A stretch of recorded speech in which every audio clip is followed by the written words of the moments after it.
Hello বন্ধুরা, welcome to my channel নমিতার রান্নাঘর। আজ আমি তোমাদের একটা ডেজার্ট রেসিপি শেয়ার করছি, সেটা হচ্ছে কাঁচা গোল্লা।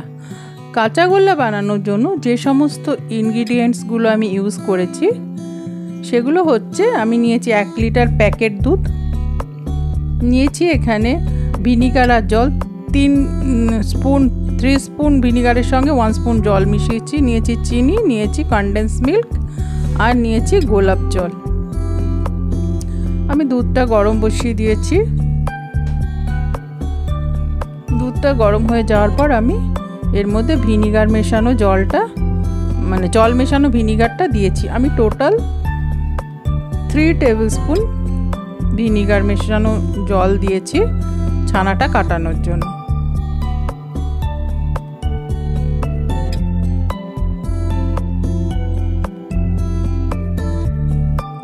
দেখো ছানাটা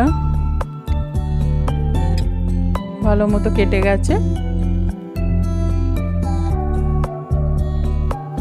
এবারে আমি একটা স্ট্রেনারের মধ্যে ছানাটাকে ছেঁকে নিচ্ছি, কিন্তু বেশিক্ষণ জল ঝরতে দিতে হবে না, 5 মিনিটের মতন আমি রেখেছিলাম।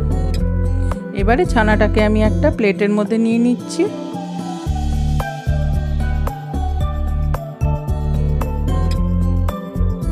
এবার টোটাল ছানাটাকে আমি 3:1 এইভাবে ভাগ করে নিয়েছি, মানে 3 ভাগ আর 1 ভাগ এইভাবে ভাগ করে নিয়েছি।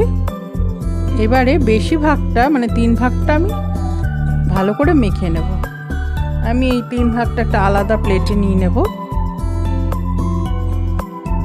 নিয়ে ওটাকে ভালো করে মাখাবো। দেখো আলাদা একটা প্লেটে নিয়ে নিয়েছি, নিয়ে এটা ভালো করে মাখিয়ে নেব। মাখিয়ে একটা ডো তৈরি করব। আমি এখানে চিনি থেকে কিছুটা চিনি মিক্স করে নিচ্ছি, তাহলে কি হবে, আমার মাখাতে সুবিধা হবে। আমি এখানে 250 গ্রাম চিনি নিয়েছি, কিন্তু আমার টোটাল 200 গ্রামের মতো ইউজ করেছি। ভালো করে চিনিটা মেশানোতে দেখো ছানাটাকে ডো করতে সুবিধে হবে, আমার ভালো করে মিক্স করতে পারছি।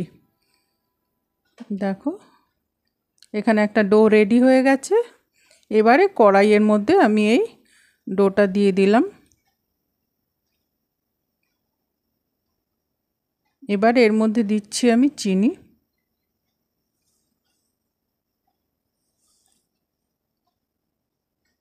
একটু নেড়ে চেড়ে নিচ্ছি। এবারে আমি দিচ্ছি কনডেন্স মিল্ক। কনডেন্স মিল্ক আমি 4 টেবিল স্পুনের মতন ইউজ করেছি। গ্যাসের আঁচটা কিন্তু কমিয়ে দিয়েছি আমি, তা না হলে তলা দিয়ে ধরে যাবে। এবারে দেখো ভালো করে নেড়ে চেড়ে যেতে হবে, গ্যাসের আঁচটা কমিয়ে কন্টিনিউ নাড়তে হবে। নাড়তে নাড়তে এরকম একটা ডোর মতন রেডি করে নিয়েছি, কিন্তু খুব খেয়াল রাখতে হবে গ্যাসের আঁচটা কন্টিনিউ নেড়ে যেতে হবে, না তো কিন্তু পুড়ে যাবে। পুড়ে গেলে জানো তো গন্ধ হয়ে যাবে। আমার হয়ে গেছে ঠিকঠাক পাকটা। এবার আমি নামিয়ে নিচ্ছি। এখন খুবই গরম আছে, কিন্তু একটু গরম অবস্থাতেই আমাকে মাখাতে হবে। যে আলাদা যে 1 ভাগ ছানাটা রেখে দিয়েছি, সেটাকে আবার এর সঙ্গে ভালো করে মিক্স করে নিতে হবে। একটু গরম থাকতেই করতে হবে, তা না হলে কিন্তু শক্ত হয়ে যাবে।